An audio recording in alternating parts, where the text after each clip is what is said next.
We're the Plotaholics, ripping plots apart for you. Yeah, well, that's just like your opinion, man.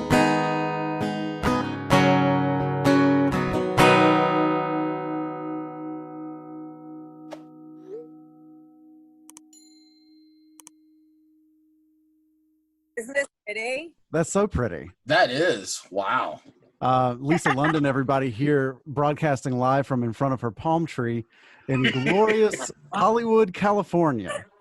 And if my battery doesn't run out, we are good to go. That's hey, we're gonna get through it. Lisa is the star of such films as Hots and Guns and other films with one word in the title, and also several films with multiple words in the title. It's amazing how that happens. I spread love. Yeah, Lisa, how are you today? I am fabulous, my darlings. Well, as good as a girl can be in a world pandemic. That's right. That's true. That's right, yeah. So, Lisa, why don't you take us on a journey? How did you get your star role in Hots all of those years ago? That is actually a very funny story. I was dating someone really famous, and I can say who it is now because it's been so much time. He was a lot older than me at the time. So it was kind of controversial then, but I was dating Joe Namath. Whoa, Broadway Joe! Okay. Everybody calm down. His agent was like, okay, let's just send her on something and she'll get discouraged and she'll leave town, right? Well, I got the lead. Oh, nice. Wow. That blew up in Broadway Joe's face. Oh, no, he was great. He was wonderful to me. He was absolutely a shining light in my life. I must say that. We've heard a lot of stories on the Plotaholics from people. We heard about Donna Spear making out with Eric Estrada with corn chips in her mouth. Oh, yeah. But I love how she confirmed it. Did she tell you about Danny Trejo giving me foot massages every single night? No. But let's talk about that. This was on the set of one of the Andy Sedaris films, I suppose. So are we going to get another Machete movie, Machete Massages? Maybe. I don't know. I don't think he's done many of those lately. He's done like lots more kind of indie films. You know, he's been on The Flash, and he's been on The Flash too. Yep. Very popular guy on there. I love every time he comes on The Flash. I love it. I'm expecting him to really just beat the crap out of everyone that comes. Exactly. But I was braver than him though when we did the mule ride down to the leper colony. It's the highest fall of cliff to ocean in the world, and I was just jogging down that mountain. He's like, Lisa. But it was worth it. It was one of the most amazing days of our lives. I would just be watching from a minimal safe distance because Brian and heights do not mix. See, I love it. I love roller coasters. I love anything that's scary. So we've for everyone at home, this is the now third try at getting this interview down. So we're starting off a little clumsy because we're trying to sort of cover the things that we've already covered and et cetera, et cetera. I want to congratulate you, Lisa. An episode that you were in of The Morning Show has been nominated for an Emmy. Yes, I'm so excited. Well, it's actually won a bunch of Emmys already, but I'm so thrilled because the director and also one of the show's main producers, Mimi Leader, who is a very good friend of mine as well, even though that's not how I got the part. I had to go from the beginning, from casting all the way through. But I am thrilled and so happy for her that she's nominated as Best Director for the final episode of season 1, which I happened to be in. I got to start watching it because I've got a free, I've got a Apple TV. Yeah, I got a 1-year free thing for Apple TV. So it's a really special show. I definitely have to check it out. Plus Steve Carell, Reese Yeah. Witherspoon, and the Jennifer Oh my Aniston. God, Billy Crudup, and it's super. Yeah, Apple really did like come out of the gates firing with some of their programming. Yeah, it made history. It was the first time because Jennifer Aniston won, Billy Crudup won. It's the first time a brand new streaming service show won the major awards shows. Steve Carell still without an Emmy Award, which is a travesty. That is criminal. He might get one. He's nominated. Okay, all right, He here we needs go. to get one. I mean, it's a real shame that he never won for Michael Scott, but you know. Well, I'm such a huge fan of the original Ricky Gervais one that even comparing that, I still think Steve's work was magnificent too. So yeah, hopefully he'll win for the morning show. Yeah, he has just such a natural way of delivering like heart, and you know, he's a very complex sort of performer. So let's see. I think that pretty much catches us up to everything that we had just talked about. Yeah, I'm glad we got the Broadway Joe end of thing. That's awesome. I thought after all this, I owed you something. That's excellent. Yeah. Now, what if you can disclose this? What years were you with Joe Namath? You mean how old was I and how old? No. I'm not asking for that. I'm asking to see if you had anything to do with his successes, maybe, or if you. Oh, no. He's literally like way older than me. Mm-hmm. So when I met him, I was in high school. Oh. Gotcha. And he was already with the Rams, and that's all I'm going to say. There we go. Okay. Fair enough. That's fair enough. So you were also in Dragnet. Now, does that mean then? Did you get a chance to have any sort of interaction with Dan Aykroyd or and Tom Hanks? All my scenes were with Tom Hanks, Dan Aykroyd, Christopher Plummer, Dabney Coleman. It was kind of like a dream come true. That's a heavyweight. They hired me because I can sing, but then they said, but we don't really want you to sing in your, pop recording voice. We want you to sing like Marilyn Monroe. So that's what I got to do. Nice. Like that very breathy sort of. Very breathy. Exactly. So personally, I am most excited, and this will tell you all you need to know about me probably, about talking to you about Tommy Wiseau. Do you know how much I love that? Because that movie kind of solidified me as Gregory Hatanaka's muse, the director. And it was also a huge critical and commercial success. And you know that when James Franco did his movie about the room, the bad movie that Tommy Wiseau did, he used all the references and stuff, and also the clip of me with him in the movie was shown in a lot of the advertisement of James Franco's movie too. So It did really well, and it was just such a thrill to work with Bai Ling and Tommy and Mel Novak, all these really cool old-time actors, because I guess there was a first Samurai Cop that was like known as the worst movie that ever lived besides the Oh, we had fun with it. I don't know if Shane told you, we're at the tail end of our quote unquote shitty movie summer. Oh my God. We're ending out with The Room. But we watched the original Samurai Cop, and then me being, a super go-getter, I decided to watch Samurai Cop 2 as well. Isn't it great? It's like literally up there with Airplane, I think. It's one of the best movies ever. I love it. One of my favorite double headers in the world is to watch Samurai Cop and Samurai Cop 2 back to back. Because what they do in Samurai Cop 2 in terms of like shouting out all of the references from the first one is just unreal. Isn't it brilliant? Yeah. And every single thing about a low budget film is made fun of. Every single thing in this movie. And my character, I was originally supposed to be kind of like the arm candy trophy wife of Seymour Cassell, playing this crime boss. And Seymour had health issues, and Gregory says to me, okay, so you're just going to be the crime boss. And I said, but it's a man. And he goes, it doesn't matter. This movie's going to be so crazy and so wild. He goes, you're going to die, but you're not really going to die. So it is wild. And I was rewatching that scene where I'm embalmed and Tommy is screaming and yelling and destroying.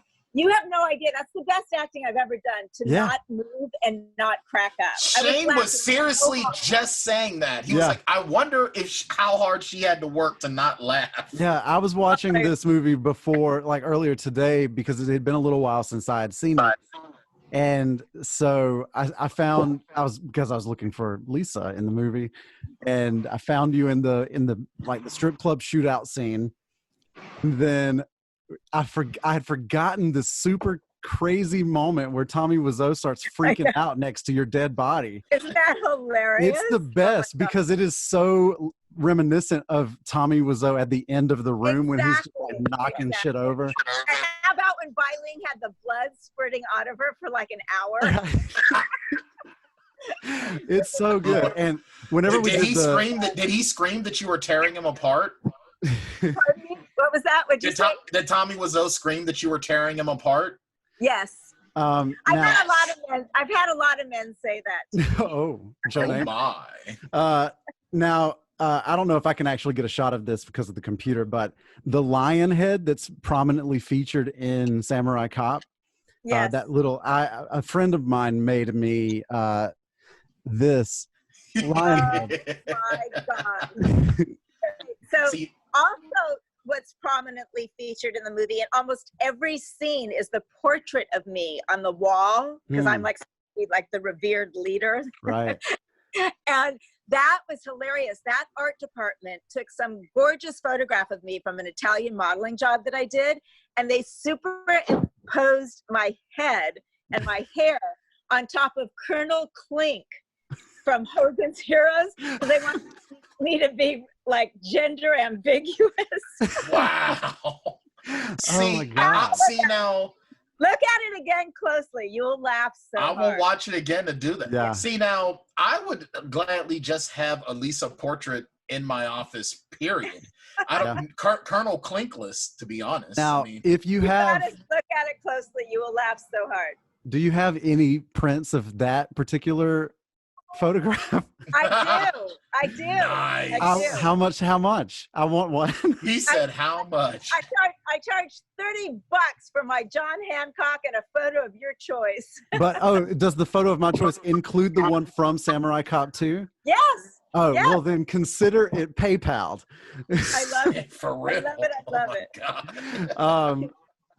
God. Yeah, that scene with Tommy is just bananas. And I did watch you intensely a few times today to see. I was like, she has to be cracking at some point. I know. I'm good. Do not crack, but you do blink one time. I did. And I said, I knew I blinked, but Gregory said, that's fine. Yeah. And since then, I've done a bunch more movies. I'll tell you all about that when we get into new stuff. And it's become a film family. He uses a lot of the same people a lot. And we're just cranking them out. Even in these times, he's figuring out ways to do it safely, remotely, isolated. So who's that director? Gregory Hatanaka. That's right. Yeah. So is there a Samurai Cop 3 on the horizon? I wouldn't put anything past Gregory because he pulls things out of a hat and he always surprises me. And these films are so popular that they can be crowdfunded pretty easily. Absolutely. Yeah. He doesn't usually do that because he's also a film distributor and he's such a pure artist. He loves having like total control. So yeah, he figures out a way though. Where there's a will, there's a way. I would contribute to a Samurai Cop 3 crowd. Well, I'd be all for it. Now, what's funny though, that's a big deal coming from Shane because I couldn't get him to go halvesies in on getting production credits on a movie that stars Bret the Hitman Hart and Corey Feldman. But he'll crowdfund Samurai Cop 3. I don't even need a producer's credit. I did a commercial with Corey Feldman. Oh, really? and Corey Haim. It was for KTEL Summer Fun. It was for the radio station, their summer hit compilation CDs back in the day. And I lied and said I could skateboard, and I showed up on the set. I thought it was like skateboard, so I could fall into it. And no, they wanted me to be a really good skateboarder. And dancing in a bikini instead. Hey, you know, you gotta. That's a victory. I mean, honestly, half of the battle is just getting in the door, right? Exactly. So, are you still in contact with Corey Feldman at all? I saw Corey not too long ago in a Christmas parade that my gorgeous girlfriend, Cindy Valentine, she was performing in it, and he was performing in it, and we hung out with him then. Yeah. Oh, that's cool. Corey seems like he seems like a real fun dude to hang out with. He is. He really is. I want to get into some of the newer stuff, but before we dive into all of that, because you've got a ton of stuff coming up, and that's already out. I want to talk to you a little bit about your time with the Sedaris family in Guns and was it Savage Beach? Yeah. Savage Beach. Yeah. Yep. Yeah. So how did you get hooked up with that crew? Okay, that's a great story as well. So I get a call from one of my best girlfriends, Ava Fabian, and she said, listen, one of the girls that's in Andy Sedaris' films, she can't do it, and they really want a redhead. Here's the number, call and go audition. So I called, and Andy said, can you be here in an hour? And it was like 8 o'clock at night. And my then boyfriend was like, you should call your agent, or I don't know about this. And I said, nah, this is from Ava. I'm going to just go. Yeah. So I went to their stunning home that I've since been to a million times since then. And Andy opened the door in a Hawaiian shirt and shorts. He looked me up and down and he goes, you're hired. See, I've never had that happen to me. And I was on a plane to Hawaii literally the next morning. Was that a ticket? Most excellent. Now, is that where you met Donna Spear, friend of the show? Yes, Donna and Hope and Devin DeVasquez and Roberta Vasquez and who else was in that one? But okay, so we already talked about Eric Estrada and Danny Trejo and John Aprea, who I remained friends with for years. It was incredible. It was the most amazing film family, and I thought I'd never ever have that again until these films with Gregory Hatanaka now. So, and Arlene Sedaris, his gorgeous wife that produced them all. I mean, I miss Andy so much. And he got his start, in sports. He was that's right. Sports, the Wide World of Sports. Wide World of Sports. And he created like what they call the honey cam when they, zoom in on the gorgeous leaders and gorgeous girls. It's so funny. We talked about that on our episode about Hard Ticket to Hawaii, and then Donna mentioned it, and now you've mentioned it. Everybody is so cool. I'm trying to figure out how nobody thought of the honey shot before that, right? Like it seems so obvious. Beyond obvious. I mean, come on now. Yeah. So we asked Donna this, and I kind of wanted to get your impression of it as well. One of the things we discussed is all the men in those movies, it's like they recognize that they are support for the ladies. The ladies are doing the ass kicking, right? And the guys are just there for comedic relief. They were really ahead of their time, Andy and Arlene, in empowering women. I mean, people think of, okay, so if you're, a sexy, gorgeous girl, you're still part of a movement to get women taken seriously when you're the stars. I mean, I was the star. I was the badass. I got to beat the guy to the ground. And I mean, how many times does a girl get a part like that? Even now. Yeah. So it was, and God, did they treat women with respect. They treated all the actors with respect, but they were especially careful to make sure that we felt the love and support to believe in ourselves, to play roles that, most people wouldn't have assigned to us in those days.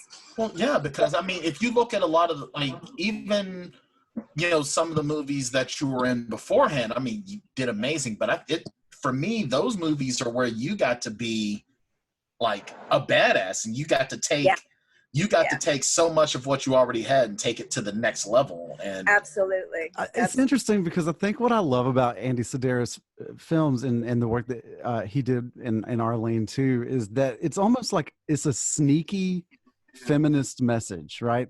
Like this feminism kind of sneaks up on you from behind because you're not really expecting it to go this way. Yeah, you're so you're distracted by what you typically get in movies like that at the time, which is beautiful women, scantily clad or less, and you oogle. But there's so much more to it than that, because it's like, yeah, you better be careful how you oogle. That's right. Or you're going to get caught with the Google. Yeah, I love how many of the guys in those movies are just goofs. Useless. Like they're goofs and useless. I know. The Abilenes can't shoot for shit.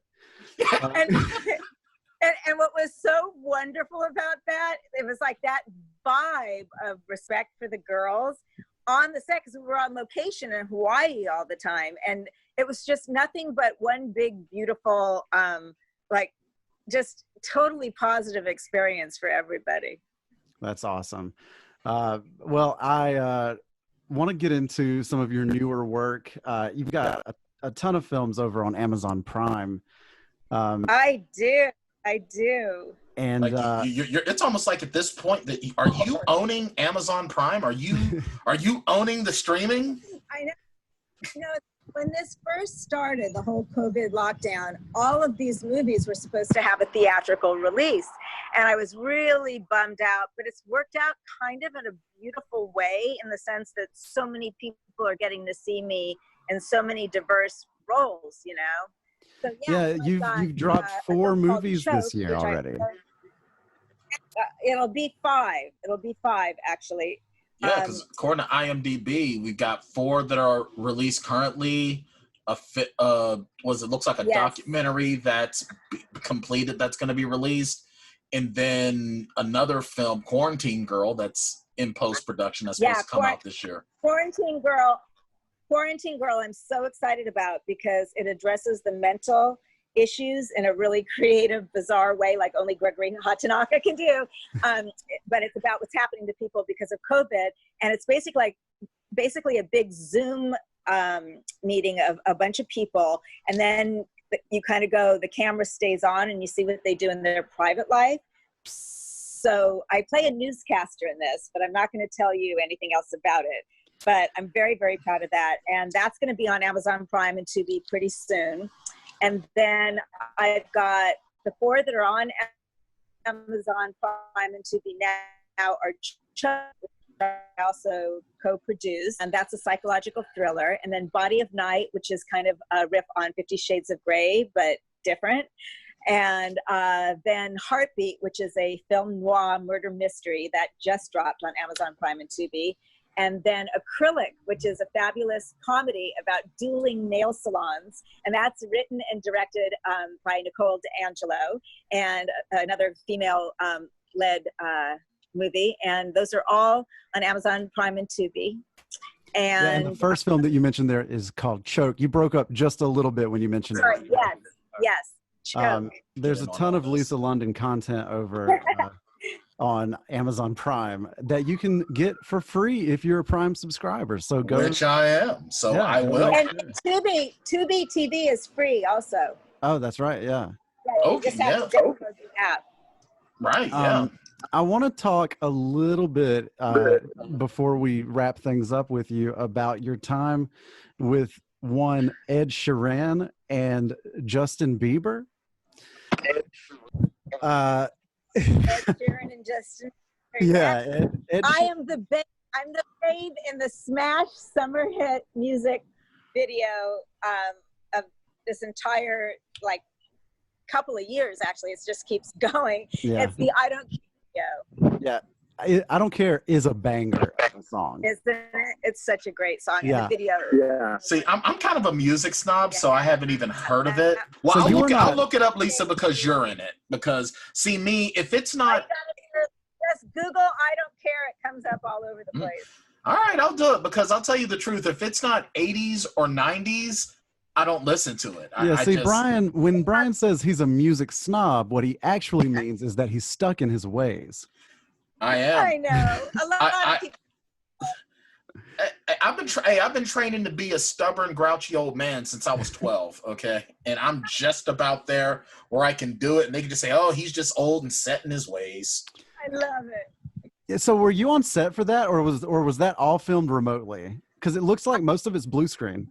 I was on set. It was a gorgeous set at a country club, and I was booked by the director, just calling my manager saying that he saw me in something on IMDb and he wants me. And I had to rush there. I had just gotten back from a vacation in Mexico, and we shot with a green screen. But the boys did come on the set, I guess, to approve me, is what I found out later. So, well, and Ed Sheeran and Justin Bieber better settle down. I mean, it's their music video, Brian. I don't care. This is Lisa London. They better say thank you. Shoot. I mean, I'm sure that they did. At least Ed Sheeran did. He seems very polite. Ed Sheeran seems like a nice guy, but that Bieber fellow. Yeah. Absolute little doll babies. Lisa, you are everywhere on the internet, and by everywhere I mean mostly on Instagram and Facebook. So why don't you tell people where they can find you, and we'll let you get out of here. All right, darling. Well, first of all, I'm on Cameo now, and Cameo is that wonderful site where you have all your favorite actors, actresses, celebrities make personalized videos to you. So on that, I'm at Lisa London on Cameo. And then Instagram at Lisa London. And on Facebook, I have 2 pages, which are Lisa London Fan and the Pinups Live. And then, of course, IMDb Movie Database. You can see everything and find out everything there is to know about me all the time. That's it. Well, Lisa, thank you so much for hanging out with us. Yeah, we really appreciate it. And talking to us. You can expect my $30 in the mail very soon. You can expect a copy of that. I love you. I'll even throw in a bunch of freebies. Oh, love it. I love it. One last thing. I'm also starring in a sci-fi series called Invaded with Lorenzo Lamas. Oh, Lorenzo Lamas. Yeah, and Corbin Timbrook. And that's, I'm shooting that in Texas, and supposedly we're going to be doing more episodes soon. And also, come October, I'm shooting with Jim Wynorski and Becky LeBeau a movie called Bigfoot or Bust. That I actually meant to bring that movie up. I really want to see that. Bigfoot or Bust. Bigfoot or Bust. I'm here for. I am already sucked in. You got to get that guy, the director of that movie, to come on and talk to us. Oh, I know. Jim's the best. You got to have him. I want to talk to Lorenzo Lamas. I want to talk to the Renegade, the Snake Eater, man. Yeah, you got to talk to him too. Yeah. I'll hook you guys up. Lisa is the hookup. Hey, Lisa, can you get me Tommy Wiseau? Absolutely. Yeah? Lisa, don't do it to me. Don't do it to me, Lisa. Don't jerk me around like this now. Tommy Wiseau is my great white buffalo. I will. Wow. How about this? I will give it my college try. I'll give it my good college try. I don't even know what I would do if I got an email from Lisa that was like, Tommy Wiseau wants to talk to you. I would. Dude, he'll just be like, yeah, I don't need Brian Tan for this. I'll do this on my own. Screw that guy. Oh, man, that would be wild. But anyway, thank you so much, Lisa. You got so much going on. And hopefully we can have you on again when the internet is behaving a little bit. Yes, and make sure you tag me on everything. Absolutely. Hang out for just 1 second, and we'll get it all squared away. But yeah, thank you, Lisa London.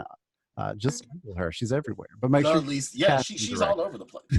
Yeah. Don't mistake her for the other Lisa London. Although the other Lisa London is cool too, but she's not our Lisa London. That's right. Our Lisa London is the Lisa London. That's right. The other Lisa London is a Lisa London. That's right. So anyway, thank you, Lisa. We're the Plotaholics. miles apart for you. Yeah, well, that's just like your opinion, man.